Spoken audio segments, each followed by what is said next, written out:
بسم الله الرحمن الرحيم الحمد لله رب العالمين والصلاة والسلام على سيد الأنبياء والمرسلين وآله الطيبين الطاهرين المعصومين ولعنة الله على أعدائهم أجمعين اللهم أنطقني بالهدى وألهمني التقوى أما بعد فقد قال الله تبارك وتعالى في كلامه المجيد وفرقانه الحميد شهر رمضان الذي أنزل فيه القرآن هدى للناس وبينات من الهدى والفرقان۔ معزز محترم سامعین کرام، یہ ماہ مبارک رمضان کا تیسرا اور آخری عشرہ ہے۔ اس عشرے کو نزول قرآن کے نام سے بھی یاد کیا جاتا ہے، چونکہ اللہ تعالیٰ نے قرآن مجید میں ارشاد فرمایا کہ رمضان المبارک وہ مہینہ ہے کہ جس میں قرآن مجید کو نازل کیا گیا۔ تو پس ماہ مبارک رمضان وہ مہینہ ہے جس میں قرآن نازل ہوا۔ پھر ارشاد فرمایا انا انزلناہ فی لیلۃ القدر، کہ ہم نے قرآن مجید کو لیلۃ القدر میں نازل کیا۔ اور لیلۃ القدر کے بارے میں روایات ہیں، شیعہ سنی روایات میں ہے کہ لیلۃ القدر کو ماہ مبارک کے آخری عشرے میں اور اس کی طاق راتوں میں تلاش کرنا چاہیے۔ پس قوی احتمال ہے کہ لیلۃ القدر ماہ مبارک رمضان کے اس آخری عشرے میں ہے، اور لیلۃ القدر میں قرآن مجید نازل ہوا۔ لیلۃ القدر ماہ مبارک رمضان میں ہے، تو اس اعتبار سے اس آخری عشرے کو، کیونکہ اس میں قوی احتمال کی بنیاد پر لیلۃ القدر ہے اور قرآن مجید لیلۃ القدر میں نازل ہوا، اس لیے اس آخری عشرے کو نزول قرآن کے عنوان سے یاد کیا جاتا ہے۔ لہذا اس عشرے میں اور اس باقی جو دن ہے انشاءاللہ ہم قرآن مجید کے حوالے سے آپ کی خدمت میں چند گزارشات پیش کریں گے۔ لیکن آج اپنی اس گفتگو کے آغاز میں مولا متقیان علی ابن ابی طالب علیہ السلام کے جن کا یوم شہادت 2 دن پہلے گزرا ہے، انہوں نے قرآن مجید کے بارے میں کیا فرمایا ہے، تبرکاً ہم آپ کے کلام سے اپنی اس گفتگو کا آغاز کر رہے ہیں۔ آج حضرت خطبہ نمبر 196، یہ خطبہ نمبر اس نسخے کے مطابق ہے کہ جو اردو میں موجود ہے، جس کا ترجمہ مولانا مفتی جعفر حسین احل اللہ مقامہ نے کیا ہے۔ اس میں خطبہ نمبر 196، اس خطبے میں جہاں دیگر اسلام کے بارے میں اور اسلام کے ارکان کے بارے میں حضرت نے بیان فرمایا، وہیں پر قرآن مجید کے بارے میں آپ یوں ارشاد فرماتے ہیں ثم انزل علیہ الکتاب نورا لا تطفأ مصابیح، پھر آپ پر اللہ تعالیٰ نے، یعنی حضور صلی اللہ علیہ وآلہ وسلم پر اللہ تعالیٰ نے ایسی کتاب نازل فرمائی جو سراپا نور ہے اور جس کی کندیلیں کبھی خاموش نہیں ہوتی، یعنی ایسا چراغ ہے جو کبھی بجھتا نہیں ہے۔ لا تطفأ مصابیحھا، جس کی کندیل، جس کے چراغ کبھی بجھتے نہیں ہے۔ کندیل اس چراغ کو کہا جاتا ہے، جیسے آپ دیکھا کہ کسی چیز کے ساتھ لٹکایا ہوا ہوتا ہے اور ارد گرد شیشہ لگا ہوتا ہے اور اس کے اندر جو ہے وہ چراغ رکھا جاتا ہے، اس کو کندیل کہتے ہیں۔ فرمایا کہ اس کی کندیلیں، قرآن مجید کی کندیل، چراغ کبھی خاموش نہیں ہوتا، بجھتا نہیں ہے۔ وَسِرَاجًا لَا يَخْبُو تَوَقُّدُهُ، اور ایسا چراغ ہے جس کی لو کبھی خاموش نہیں ہوتی۔ آپ دیکھیں، جملے دیکھیں، وَبَحْرًا لَا يُدْرَكُ قَعْرُهُ، قرآن مجید ایک ایسا سمندر ہے جس کی گہرائی کو ناپا نہیں جا سکتا۔ جس کی گہرائی تک پہنچا نہیں جا سکتا۔ وَمِنْهَاجًا لَا يُضِلُّ نَحْجُهُ، اور قرآن ایک ایسے راستہ ہے، ایک ایسی شاہراہ ہے کہ جس پر راہ پیمائی بے راہ روی کا شکار نہیں ہوتی۔ یعنی قرآن ایک ایسا راستہ ہے، ایک ایسی شاہراہ ہے کہ اس پر چلنے والا کبھی گمراہ نہیں ہوتا، کبھی بھٹکتا نہیں ہے قرآن کے راستے پر چلنے والا۔ وَشُعَاعًا لَا يُلْزِمُ ضَوْءُهُ، اور یہ قرآن ایک ایسی کرن ہے کہ جو کبھی معدوم نہیں ہوتی، جو کبھی ختم نہیں ہوتی۔ وَفُرْقَانًا لَا يَخْمُدُ بُرْحَانُهُ، قرآن ایسا فرقان ہے، حق و باطل کے درمیان فرق کرنے والا ہے، جس کی دلیل کبھی کمزور نہیں پڑتی، اس کی دلیل ہمیشہ مضبوط اور قوی ہوتی ہے۔ وَتِبْيَانًا لَا تُهْدَمُ أَرْكَانُهُ، اور قرآن ایک ایسا کھول کر بیان کرنے والا ہے جس کے ستون کبھی منہدم نہیں ہوتے۔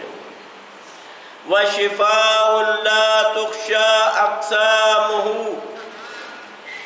وَشِفَاءٌ لَا تُخْشَى أَسْقَامُهُ، اور قرآن سراسر شفا ہے، جس کے ہوتے ہوئے بیماری کا کوئی کھٹکا نہیں ہوتا۔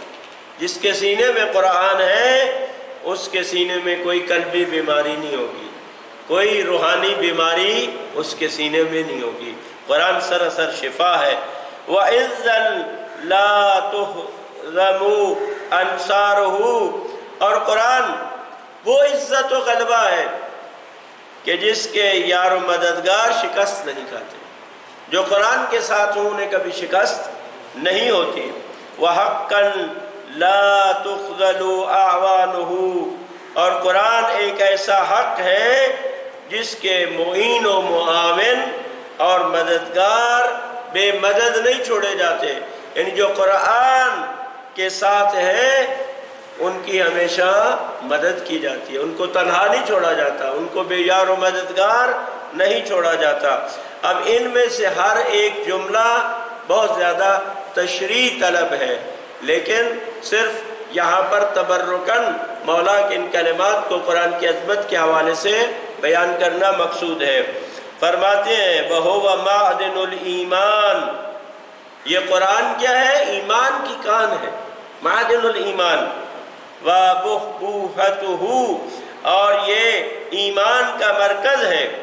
وَيَنَابِيعُ الْعِلْمِ وَبُحُورُهُ، قرآن علم کا سرچشمہ اور علم کے بہتے دریا، قرآن علم کے بہتے دریا اور علم کے پھوٹتے چشمے ہیں۔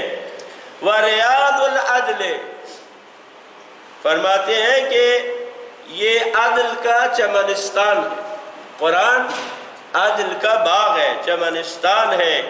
وَغُدْرَانُهُ، اور انصاف، عدل و انصاف کے حوض قرآن مجید ہے۔ وَأَسَافِيُّ الْإِسْلَامِ، اور یہ اسلام کا سنگ بنیاد ہے اور اسلام کی بنیاد ہے۔ پھر فرمایا اودیۃ الحق وغیتانہ، یہ حق کی وادی ہے، قرآن حق کی وادی اور حق کا میدان ہے۔ وبحر لا ينزفه المستنزفون، قرآن ایک ایسا سمندر ہے جسے پانی بھرنے والے ختم نہیں کر سکتے، جتنا اس سے نکالے یہ پھر اسی طرح سے پانی بھرتا چلا جائے۔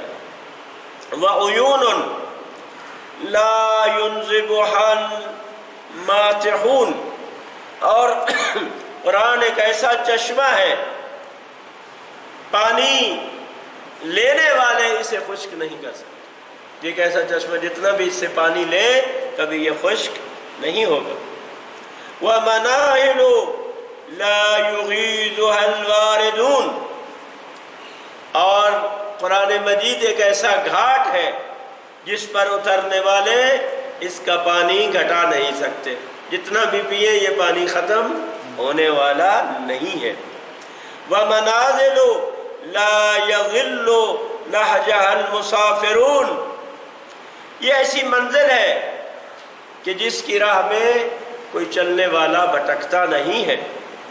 وَآلَامٌ لَا يَعْمَى عَنْهَا السَّائِرُونَ، یہ ایسا نشان ہے، ایسی نشانی اور ایسی علامت ہے کہ چلنے والوں کی نظروں سے اوجھل نہیں۔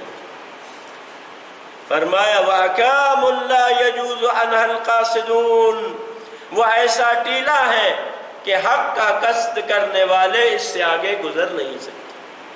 یہ حق کا ٹیلا ہے، جو حق چاہتے ہیں وہ قرآن سے آگے نہیں بڑھ سکتے، قرآن ہی ان کی منزل ہے۔ فرمایا آگے دیکھیے جعلہ اللہ ریا لعطش العلماء، اللہ تعالیٰ نے قرآن کو علماء کی پیاس اور تشنگی کے لیے سرابی قرار دی۔ علماء اگر کسی سے ان کی پیاس بجھتی ہے تو وہ قرآن مجید ہے۔ وَرَبِيًّا لِقُلُوبِ الْفُقَهَاء، اور قرآن کو اللہ تعالیٰ نے فقہا کے دلوں کی بہار قرار دی، وہ اس سے تر و تازہ ہوتے ہیں جب وہ قرآن کی بارگاہ میں جاتے ہیں، قرآن کو پڑھتے ہیں، قرآن کو سمجھتے ہیں، قرآن کے مطالب میں غور و فکر کرتے ہیں تو ان کے دل شاداب ہو جاتے ہیں، تر و تازہ ہو جاتے ہیں، ان کے دلوں میں بہار آ جاتی ہے۔ وَمَحَاجَّ لِطُرُقِ الصُّلَحَاء، اور نیکیوں کی گزرگاہ، جو لوگ نیک ہیں، صالح افراد ہیں، ان کے لیے یہ گزرگاہ ہے۔ فرمایا وَدَوَاءً لَيْسَ بَعْدَهُ دَاءٌ، قرآن ایسی دوا ہے اس کے بعد کوئی درد باقی نہیں رہتا، قرآن کے بعد کوئی درد باقی نہیں رہتا، یہ تمام دردوں کی دوا ہے۔ قرآن تمام دردوں کی دوا ہے، چاہے معاشرتی درد ہو، روحانی درد ہو، نفسیاتی درد ہو، ہر درد کی دوا قرآن مجید ہے، اور اس کے بعد کوئی درد نہیں ہوگا۔ وَنُورًا لَيْسَ مَعَهُ ظُلْمَةٌ، قرآن ایک ایسا نور ہے، سراسر نور ہے، اس میں ذرا بھی تاریکی کا شائبہ نہیں ہے، 1% بھی اس کے ساتھ، اس نور کے ساتھ تاریکی نہیں ملی ہوئی، سراسر نور ہے۔ وَحَبْلًا وَثِيقًا عُرْوَتُهُ، اور قرآن ایک ایسا مضبوط حلقہ ہے، ایسی رسی ہے کہ جس کے حلقے مضبوط ہیں۔ وَمَاقِلًا مَنِيًّا ذِرْوَتُهُ، اور قرآن مجید ایک ایسی چوٹی ہے جس کی پناہ گاہ محفوظ ہے۔ وَعِزًّا لِمَن تَوَلَّاهُ، جو قرآن سے وابستہ ہو جائے وہ دنیا میں معزز ہو جاتا ہے، وہ معزز ہو جاتا ہے۔ وَسِلْمًا لِمَن دَخَلَهُ، جو قرآن میں داخل ہو جائے یہ اس کے لیے امن کی جگہ ہے، اس کو امن فراہم کرتا ہے۔ وَهُدًى لِمَنْ اهْتَمَّ بِهِ، جو قرآن کی پیروی کرے یہ اس کے لیے ہدایت ہے۔ وَعُذْرًا لِمَنْ انْتَحَلَهُ، اور جو اپنی طرف نسبت دے اس کے لیے حجت ہے۔ وَبُرْحَانًا لِمَنْ تَكَلَّمَ بِهِ، جو قرآن کے ساتھ گفتگو کرے قرآن اس کے لیے برہان اور دلیل ہے۔ وَشَاهِدًا لِمَنْ خَاصَمَ بِهِ، اور جو قرآن کی بنیاد پر بحث و مناظرہ کرے قرآن اس کے لیے گواہ ہے۔ وَفَلْجًا لِمَنْ حَاجَّ بِهِ، جو قرآن کو حجت بنا کر پیش کرے، جو قرآن سے دلیل پیش کرے وہ کامیاب ہو جاتا ہے، وہ فتح و کامرانی سے ہمکنار ہوتا ہے۔ فرمایا وَحَامِلًا لِمَنْ حَمَلَهُ، جو قرآن کا بوجھ اٹھاتا ہے یہ اس کا بوجھ بٹانے والا ہے۔ وَمَطِيَّةً لِمَنْ أَعْمَلَهُ، اور جو اسے اپنا دستور العمل بنا لے یہ اس کے لیے مرکب بن جاتا ہے، تیزگام بن جاتا ہے، یہ اس کو لے کے بلندیوں کی طرف جو ہے وہ لے کے جاتا ہے۔ فرمایا وَآیَةً لِمَنْ تَوَسَّمَا، جو حقیقت شناس ہے اس کے لیے یہ قرآن ایک واضح نشان اور علامت ہے۔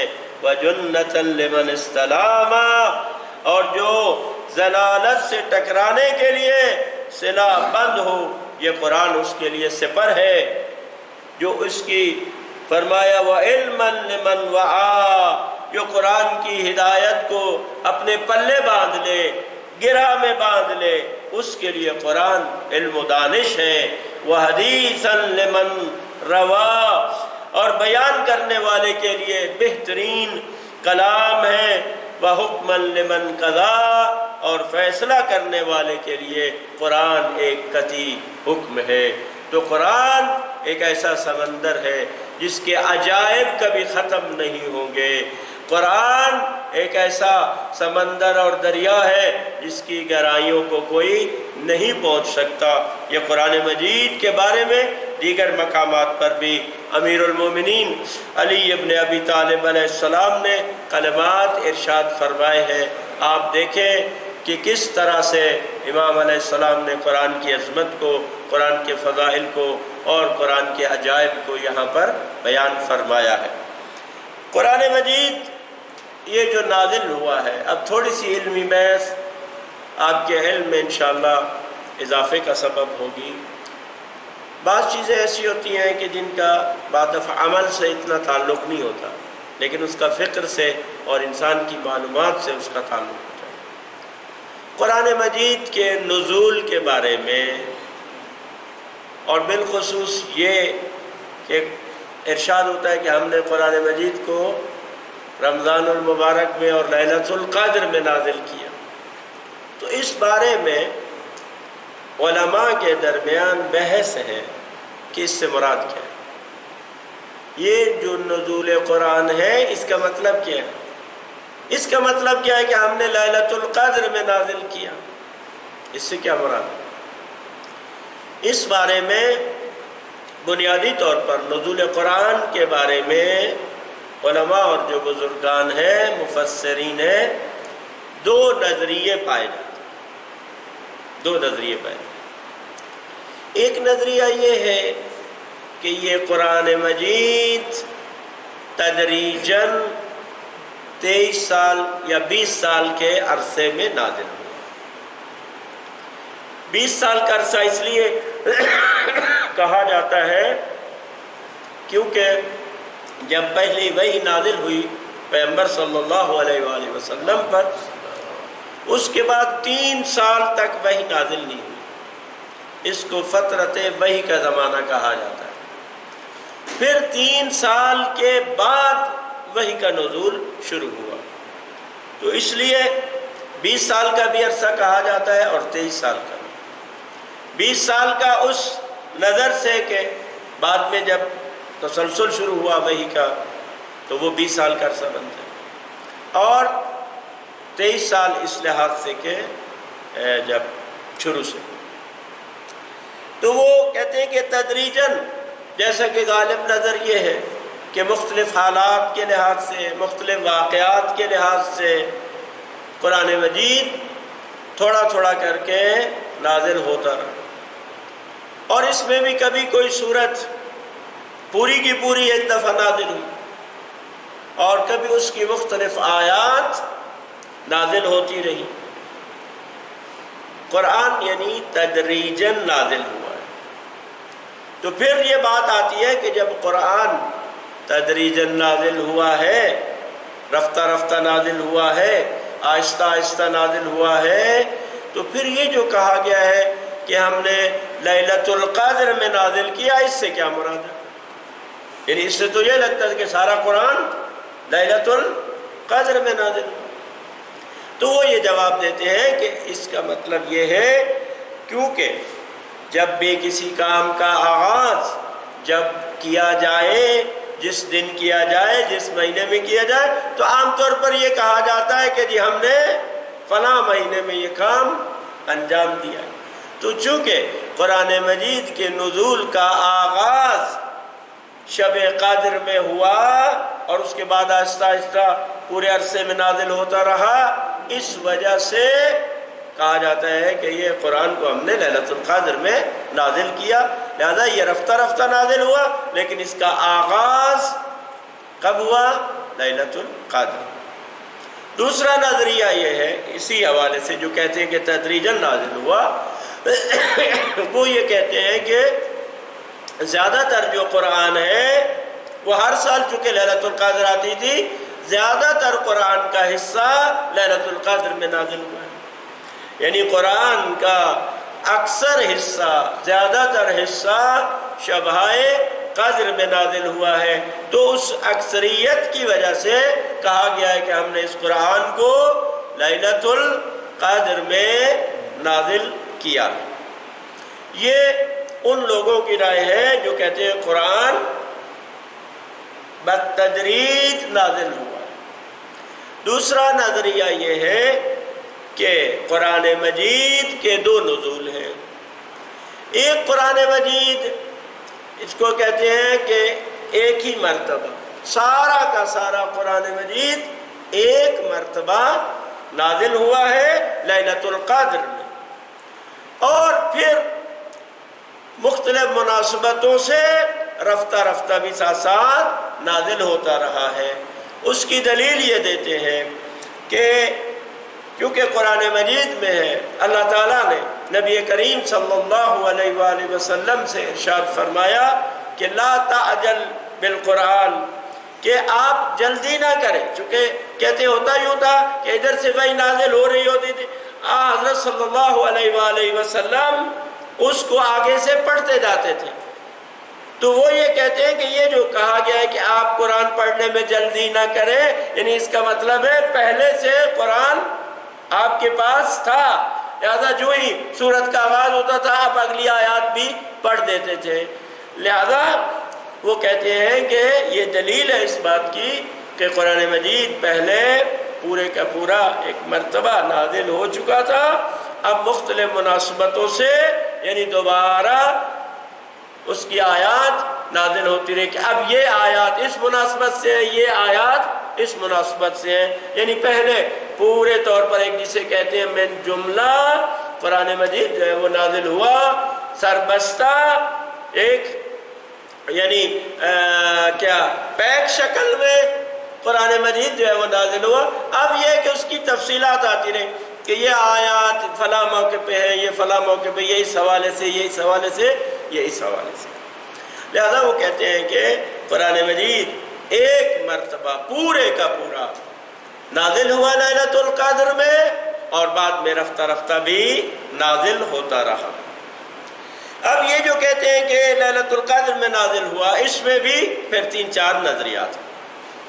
ایک نظریہ یہ ہے کہ لیلۃ القدر میں پورا کا پورا قرآن قلب مقدس نبی اکرم صلی اللہ علیہ وآلہ وسلم پر نازل ہوا۔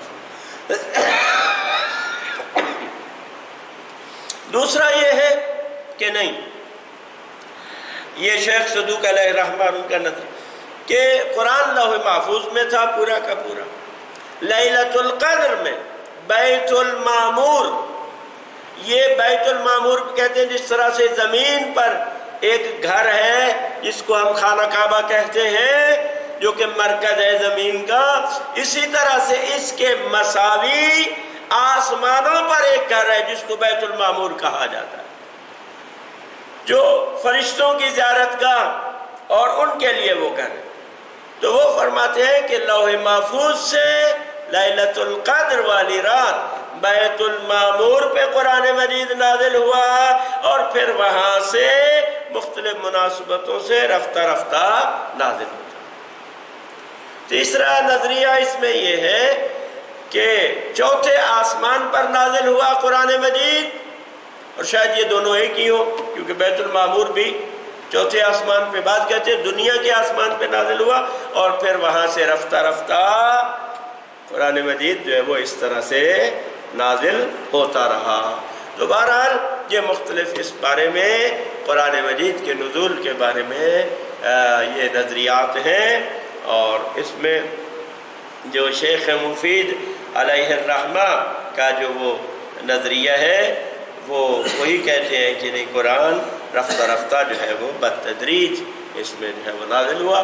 ہر ایک نے اپنے اپنے اس کے لیے دلائل پیش کیے ہیں، اور یہ کوئی ایسی بات نہیں ہے کہ انسان اگر کوئی ایک نظریہ دوسرا رکھتا ہے تو وہ دوسرا کوئی خلاف شرع ہو جائے گا۔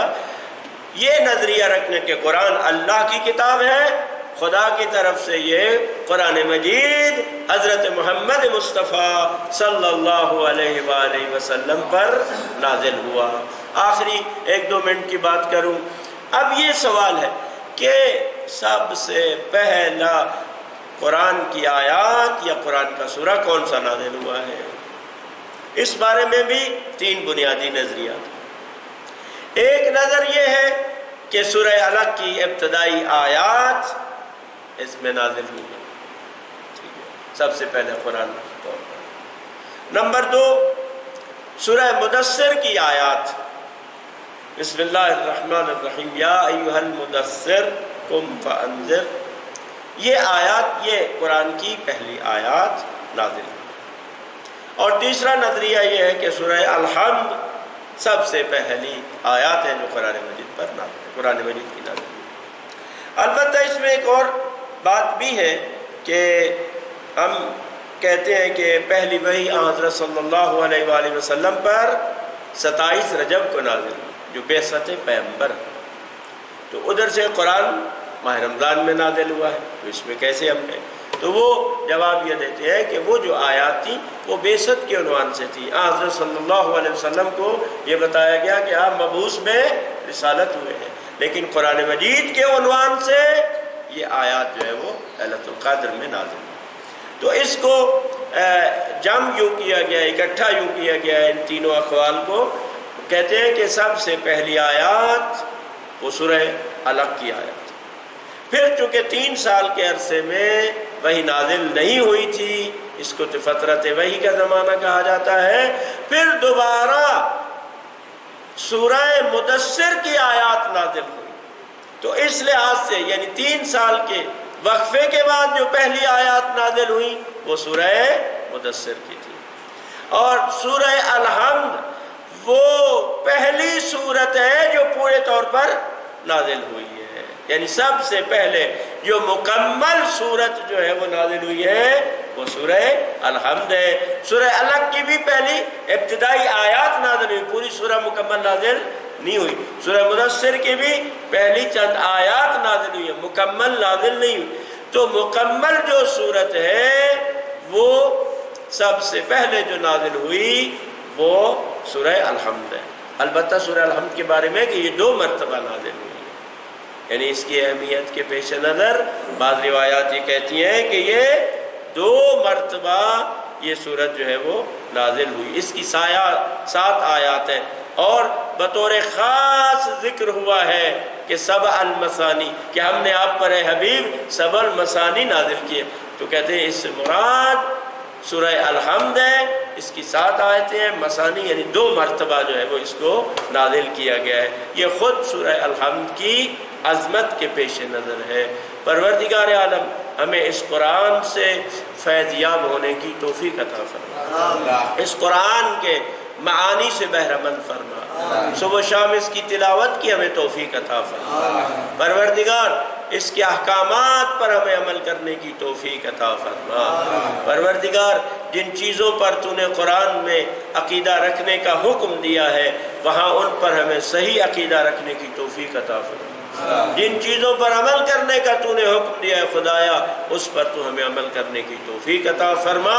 پروردگار قرآن کو ہمارا شفیع قرار دے، دنیا و آخرت میں ہمیں قرآن اور اہل بیت کے ساتھ معشور فرما۔